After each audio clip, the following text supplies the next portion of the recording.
will have some extreme idea. You have an extreme idea. Extremities shall definitely not work. We can always come to mid path. That's all Buddha has said. So, Buddha, NAP, any common individual with common sense, everybody will speak the same truth. Right? It need not be told by Gandhiji. It can be by a common man also, but the common truth has got to be accepted. That's what we have to make students understand. Now then, you did a lot of exercise, but I was sure that somebody will definitely ask what should be the maximum limit or the amount of work person is there. What should be the minimum workload? I don't think nobody would talk about it. Look here, I just give you simple calculation. How many hours are there in a day?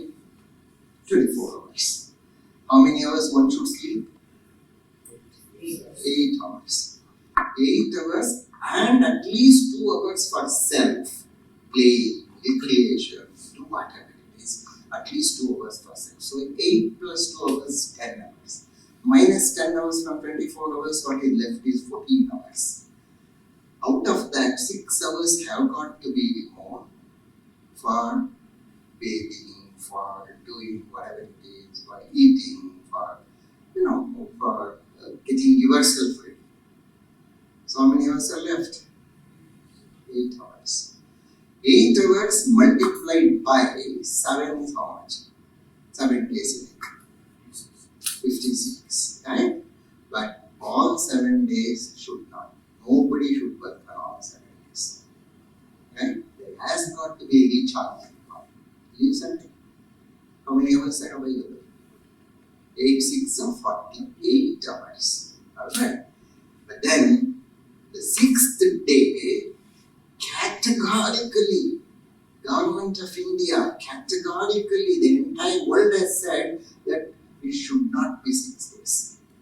Because 6th day is not a wrapping up day, 6th day is a making up. That week's law should be made up on the 6th day. Wherever you lose, whoever loses, teacher could lose, student could lose, anybody could lose time. Whatever is lost should be made up on the 6th day. Therefore, what is practically available is 8 into 5, 40 hours. Is it okay? 40 hours. Now, 40 hours has got to be the one which has got to be academically utilized properly. How? Do you mean all 40 hours should end up teaching? No. If you end up teaching, you are doing only spoon feeding business. Where is the time for him to think? He has got to think. A student has got to think. The job of a teacher is to make a student think. Not that you provide what to answer in the stupid examination. What to answer if you keep on giving, you are spoiling a learner. Please take it from me, you are spoiling a learner. He has got to start thinking. And your teaching should be to inspire how to think. Right? On what lines, how to think. You make him a thinker.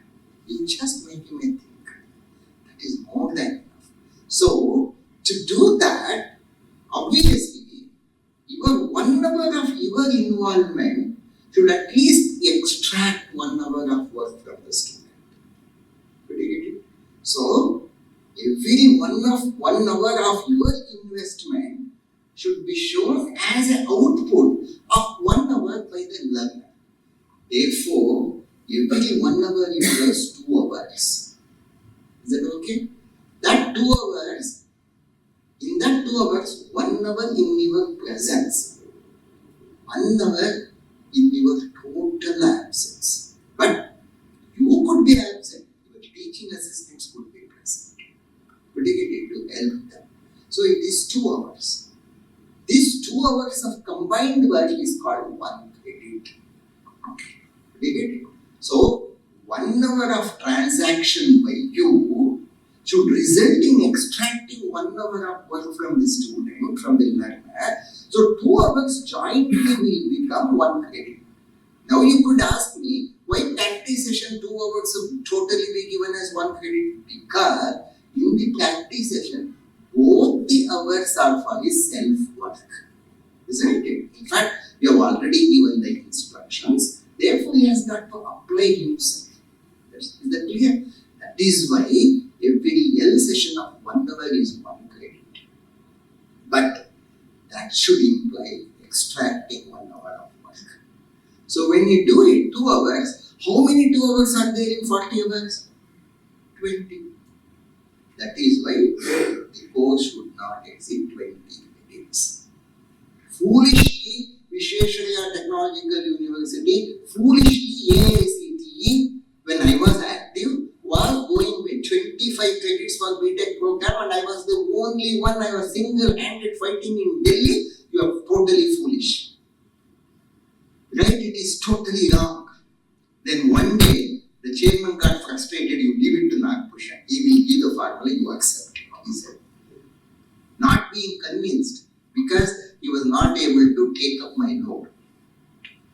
Then I explained all these things, and now I gave the analogy. In America, how many credits, if your children are there in America, tell me how many credits maximum they will be allowed to take. Not even 12 credits per semester, because American standard is for every 1 hour they extract 2 hours of work from the learner at undergraduate level, and they extract more than 2 hours of work from a postgraduate student. Did you get it? So that is the reason why the upper limit has got to be 20 credits. However, I have made it, limiting it to 5 days, isn't it? So 6th day is a little flexible day. I told you it is to not to wrap up, but it is to make up. So this making up could be because of a fallout credit of the previous semester, could be because of a repeat credit of the previous semester, or could be because whatever you could have missed over that semester. Therefore, a cushion, a margin of 4 more credits or 5 more credits could be allowed, provided this cushion is utilized only to clear the old subjects, old credits, right? Repeat credits. If it does not have any repeat credit, he can be now asked to contemporarily include the strengthening credits. These strengthening credits are skill practicing credits, not skill creating credits. Skill practicing credits. But as I yesterday spoke to you, every course should be integrated version of both skill and transaction plus the exposure. Is it alright? Every course should be like that. So, if the candidate does not have the previous courses, let these additional 4 credits be exclusively meant for concurrent improvement, which can be termed as either vertical growth or a horizontal growth or a practicing. If it is totally practicing, naturally it is understandable because this practicing is going for becoming employable. This is where I totally differ in opinion. The way he also tells the same philosophy. I also tell the same philosophy. But Dr. Lavarataya Garu always tells employability is first. It is not that. I am telling, my point is, any learner from my institute cannot be ignorable. Nobody can ignore. My people should be so beautiful. My people should be so handsome that the stakeholder, the person who comes, cannot afford to ignore my candidate. Then why the question of employment should become the primary? Question of employment is actually secondary. Make your candidate not ignorable by anybody. I don't know how many of you have done operations research. In operations research, in assignment problem, particularly in transportation cost problem, there is one method called Ogel's approximation method, VAM. This method is a wonderful, beautiful method. It tells, find out the two best and give the reason why the second has got to be neglected. And what is the loss if you don't consider the second? So, the person who comes here to recruit your candidate, whosoever, should feel the loss. I am losing somebody if I am not considering this Vignan's candidate. So I am not telling, don't make them employable. It is a very simple goal in life. Very simple. Vignan should not settle down to this ordinary target. Vignan's target should be, it is not employable. Employability is assured. It has got to happen. But he should not be ignored. Nobody should be able to ignore any of my product. Right? So that is the status. That is where the imagination of every teacher is most important. Right?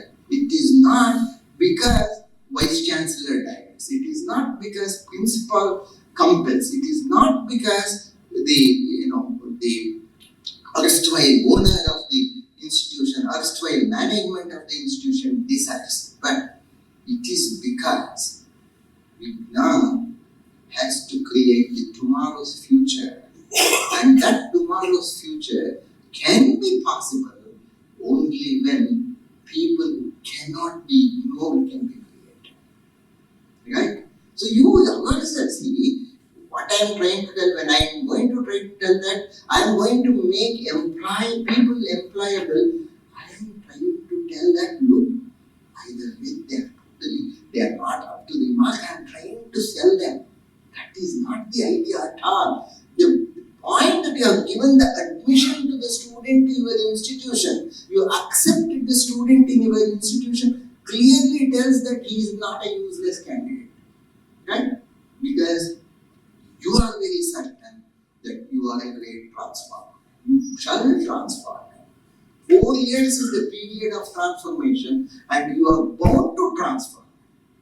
And your transformation should be in such a way that there must be a competition. There has got to be a competition in just right? The crunch, the non-employability, all these things should not matter at all because he is not ignorable. You give the total confidence to him that if there is no employer, he shall create an opportunity for himself. Give him that confidence. Give him the confidence that he can, he shall, and it is not survival, he shall establish himself. Don't just give him the small things that he should survive. You are not giving him oxygen for a dying patient. He has got the lungs, and even without oxygen, he should know how to absorb oxygen. Right? So you should give him that ability that he shall establish himself, and you should be confident. Don't worry, he is my boy, he shall establish himself wherever he shall be. Right? Like in Mahabharata, Dronacharya said, I am not worried about Pandavas, they shall establish. Even if it Ajnatavasa also, they shall establish. He did not tell they shall survive. I am very confident they shall establish. Is it okay? So that's the big difference. But tell me, where is the difference between Lavu Gattaya's version and my version? The only thing is that I always go from top.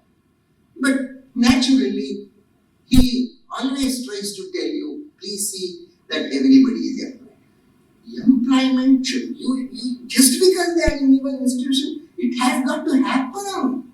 It should happen. Even if it does not happen in an ordinary useless company, don't worry. He will establish, he himself will stand up and provide the jobs for somebody else.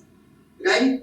But then, even if it does not happen, okay, I shall take him back. I shall ask him to continue the education, give him an integrated MTech, and give him a higher completion. Alright? We will do it. Right? So, it is not survival. It is established. Krishna Deva Raya did not survive. He established the kingdom. Isn't it? We got to establish a kingdom.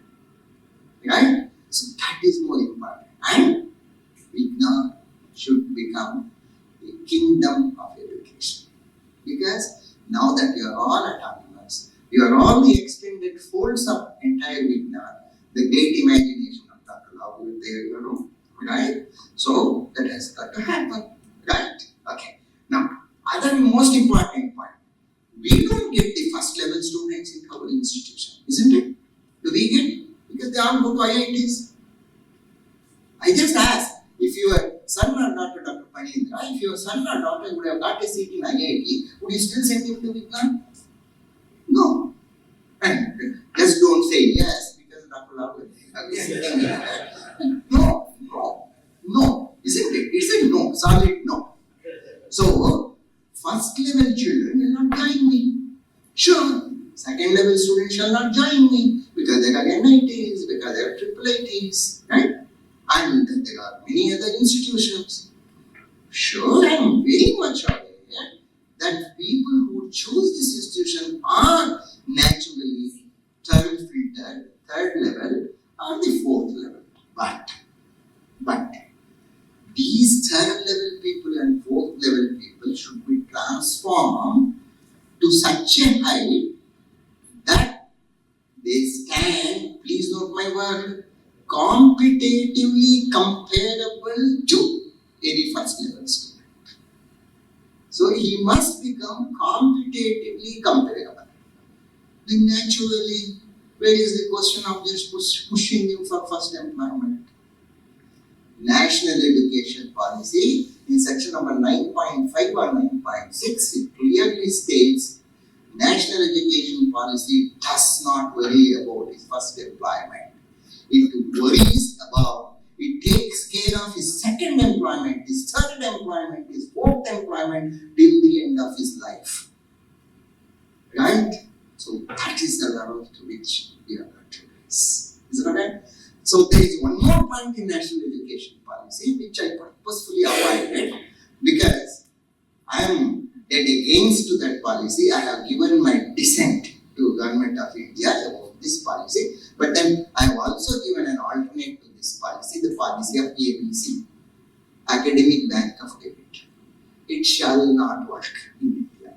It definitely shall not work in India. The reason is, NIT candidate, where does he want to do the course? Given an opportunity. Not in any other NIT. He will try to go to IIT. Even IIT second level point, he will try to go to IIT first level institution. Therefore, when I was at IIIT Allahabad, I gave a proposal to ministry, ABC shall work only at the bubble level. It shall not work at a overall India level. The bubble level, you make the bubbles. Make a IIT bubble. Make a NIT IIIT bubble. Make the bubbles, and within the bubble, the mobility is assured. But the across mobility of the bubbles can be possible provided the candidate is strong enough to penetrate the bubble and tunnel the bubble and get into the next bubble. Which means your IIT should accept. Isn't it? Now, all of you are autonomous. All of you are Vignan. Why should we not have ABC at Vignan level itself? Vignan ABC, Academic Bank of Credits. Think seriously. Think. It is not going to happen tomorrow.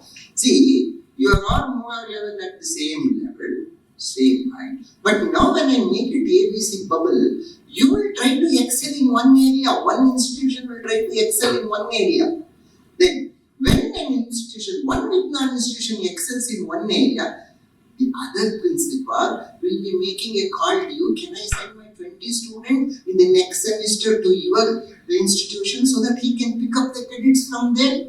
Similarly, on the other hand, you also can excel in some other area. So distributed expertise can become possible, right? But then when you send your students to other Vignan, make sure he shall be there in that campus at least for one semester, and he earns totally minimum 20 credits. Not only does he earn, he shall also learn the class culture of the institution. Now that you are autonomous, you can just borrow the credits from that institution, incorporate the credits in your institution as per your requirement, go ahead. Right? So, imagination has to be born in the fertile ground of every individual teacher. And that has got to be brought to the level of the head of the department and the deans. They should discuss, they should give a shape. Right? Right? So things can be happened. So again, don't keep your target as making people employable. Your target should be making people not ignorable. Like for example, can I ignore Professor PMB now? I should not. Right? Can I make him dean? That is an alternative question. Can I make him dean is an alternative question. I cannot ignore Professor PMB Rao. I cannot ignore Vijay Rao from not being a dean's position. Isn't it? Could you get it? Could you feel it? This is the problem of all of you. This is the problem you don't learn to express. You silently navigate it. This is the problem. Learn to express. Learn to express. That is all is autonomy. Thank you very much.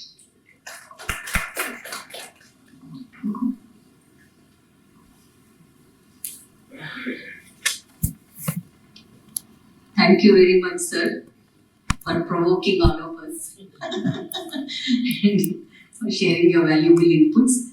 Now I welcome our Chancellor, our Chairman, Dr. Laurathaya sir, to share his closing remarks.